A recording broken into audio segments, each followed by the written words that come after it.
Emily! You get out here at once! Huh? I want you out of here today, okay? Mom? I don't want you calling me your mom anymore, you moneyless idiot! Wait, what is going on all of a sudden? Can you please give me an explanation as to why I need to be the one to leave this house now? Do you not have any memory of what might have caused this? Well, no, actually I don't. I don't even know what your reason is for calling me moneyless now either. This is the reason why you are poor!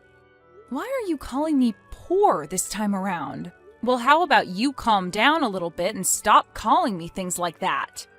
Then you and I can talk about what's gone and upset you. I took a look at the amount of money you have in that account, and after seeing what I saw, I have no reason to be calming down. You were taking a look at the money in my account? There was a checkbook on the living room table. Huh? The living room… Wait. Are you kidding me, Diana?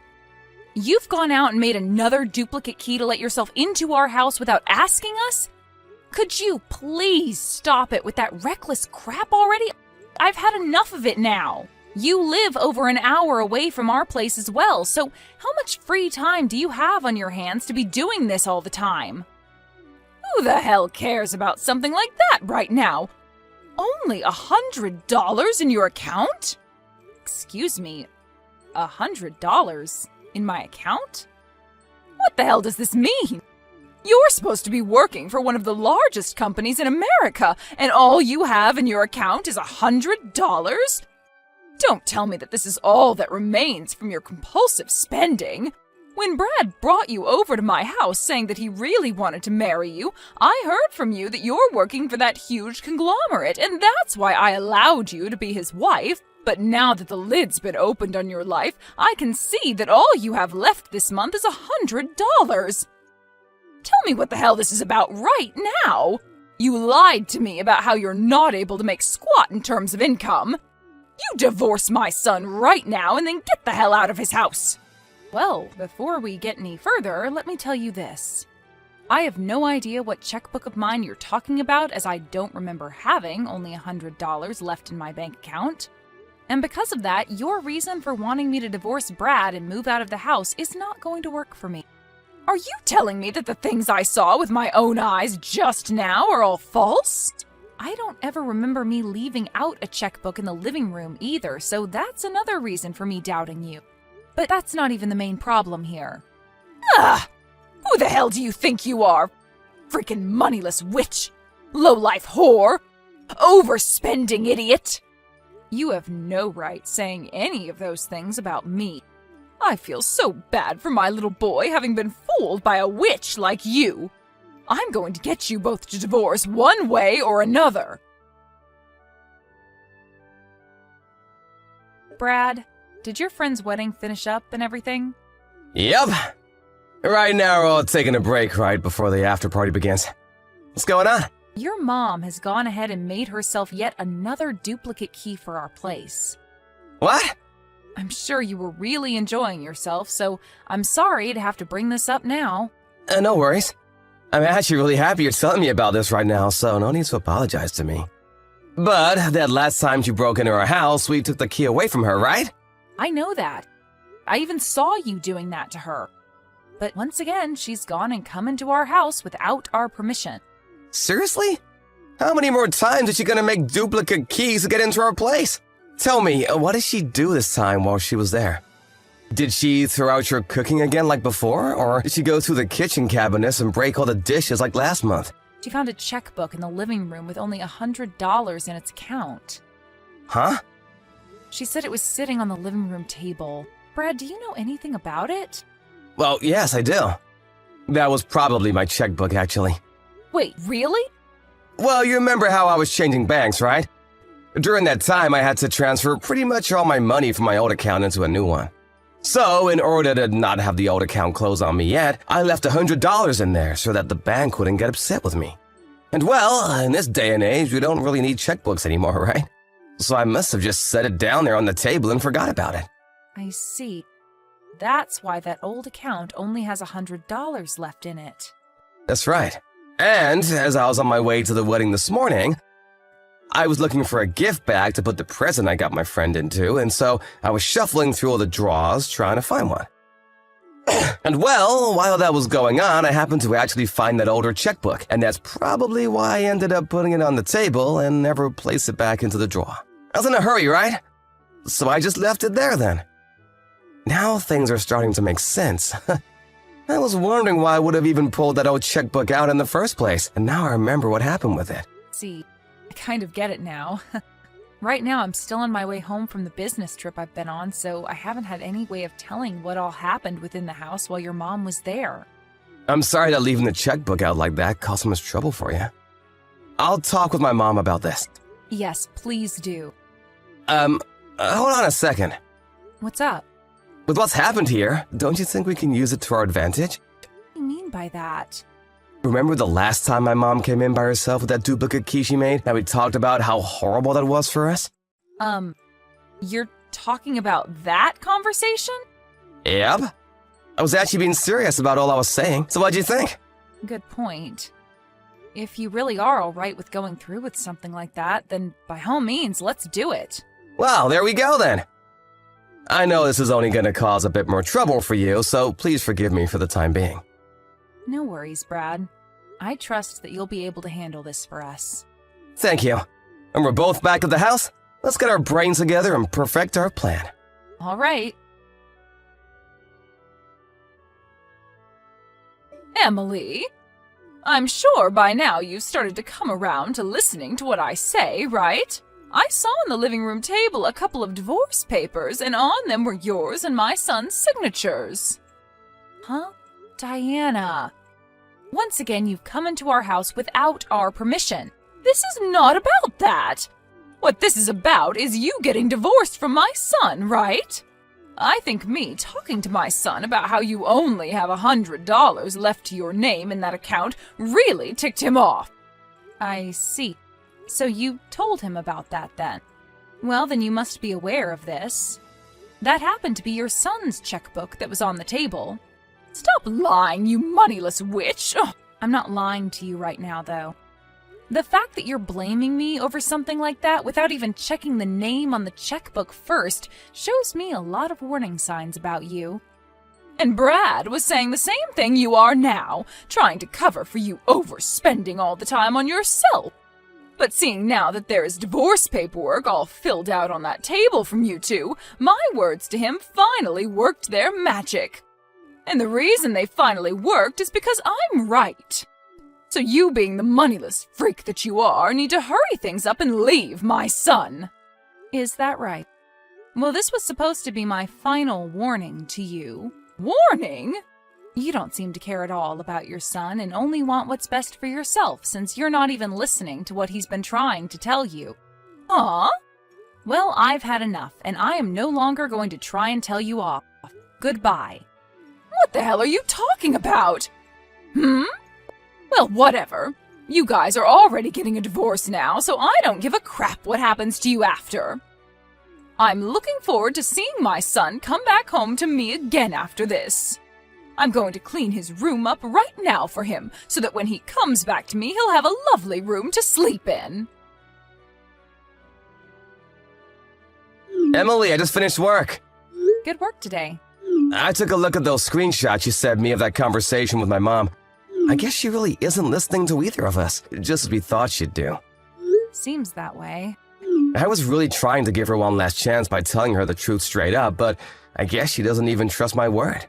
She's been that way for decades now, but I guess even time couldn't fix it for her. If anything, it's only made her worse, to the point that even I can't handle it anymore. Brad, are you going to be okay? I understand what's going to happen here, but she is your mom, right? Are you really sure that you're okay with what we're about to do? Yep. And you really don't have to worry about me because I'm all for this. Actually, this has a boatload of benefits to it, and I'm gonna feel amazing having her out of my mind once and for all. I think I can finally understand what my dad must have gone through with her that made him run away like that. She is really not good for anyone to be around, that monster. The kind of monster that thinks only about herself, no matter the outcome. Yeah. Emily, thank you for checking up on me there. But I'm totally set with what we plan to do, so don't worry. All right. Okay, then. Now, I'll see you at the new place. Yes, I'm leaving the house right now.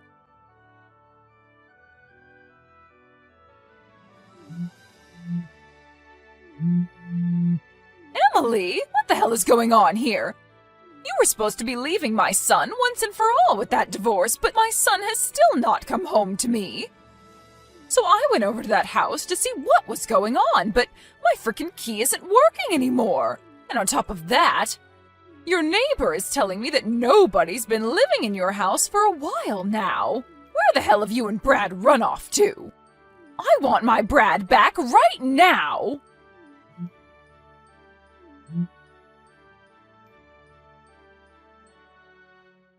Mom, you stop texting Emily about everything right now!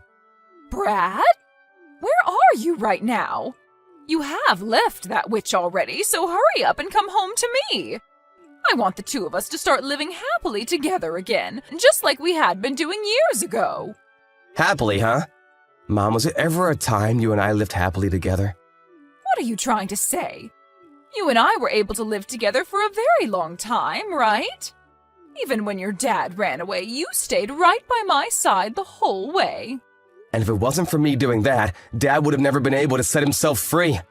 Huh? I know about who I am to you. You forced Dad to impregnate you so that he'd have to marry you, and the baby that you forced happens to be me, right? Huh? Wait, that's, And because of that, Dad, who has been so scared of you the whole time we lived together, was never able to flee. But Dad had a plan, and that was to one day use me as bait to get himself time to leave the house without you ever being around to stop him. And that's why in the end, he was able to get away, and I was left with you, with nowhere to run myself. What did you say? I'm far older now, and all of that is nothing I need to worry about anymore. You don't need to worry about it? I have a wonderful woman by my side now, my wife. And she happens to be someone that I never want to lose, no matter what. What? What are you talking about right now? You already divorced her, and the only woman you need to worry about now is me. We didn't get a divorce. Huh? The divorce papers that you saw on our living room table were all fake. Fake? You were the one that came into our house without permission and started to go off on Emily saying that the checkbook with $100 was hers and that she needed to leave me for good. So, we wanted to see how you treat Emily if we place fake divorce papers down for you to walk in on. We also wanted to see how you react to me trying to tell you the truth about the checkbook, but you never bothered listening to me. And well, we found out in the end how you'd react. Things turned out the way we didn't want them to with you, to the point that all we could do was laugh. Brad? I'm done being your son. What? I like to think of us moving to a new house without ever telling you as a first step, and me not being your family anymore, please. What the hell are you saying to me? Wait, don't tell me that that witch is so upset about me finding out about the $100 she had left that she's forcing you to say all this to me and run away. Don't worry. I'll get you a lawyer and everything, and we can sue her butt. I told you before that the $100 checkbook was mine, right? You should be aware that it was my name printed on the front of that checkbook, right? Well, you totally ignored my name on it and blamed Emily as though she used all of her money up on herself and then asked for her to leave me. But for someone working for that large of a company to use up all her earnings to have only $100 left. I'll tell you one last time. That checkbook with only $100 in it is mine. And I explained to you before what that checkbook was and why it only had $100 in it, right? The fact that you're acting as though I never told you any of this. Do you have any idea how I'm feeling about that? Brad? No. There's no point in trying to talk with you anymore. So we're done here. Huh? This is me cutting ties with you. Wait! Stay the hell away from us forever.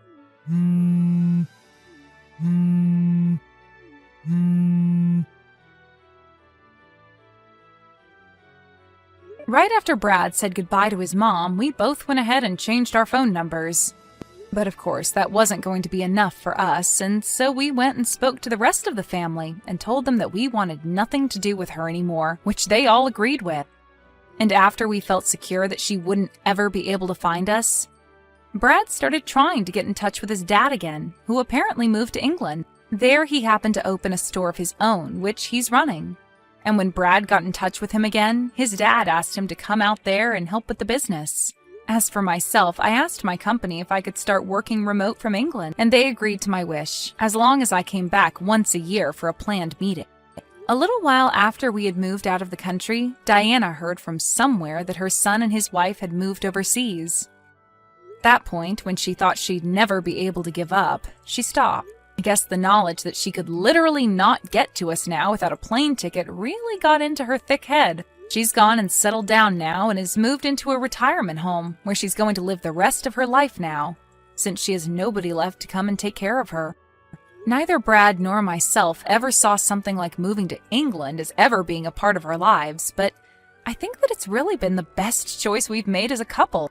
I no longer have the fear of ever having to see his mom again, and he finally has been able to reconnect and work with his dad that ran away from him so many years ago.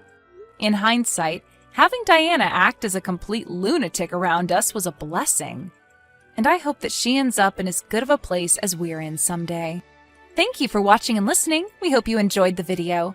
Don't forget to like this video and subscribe. Also, feel free to leave a comment about what you thought of the story. We look forward to seeing you at the next story.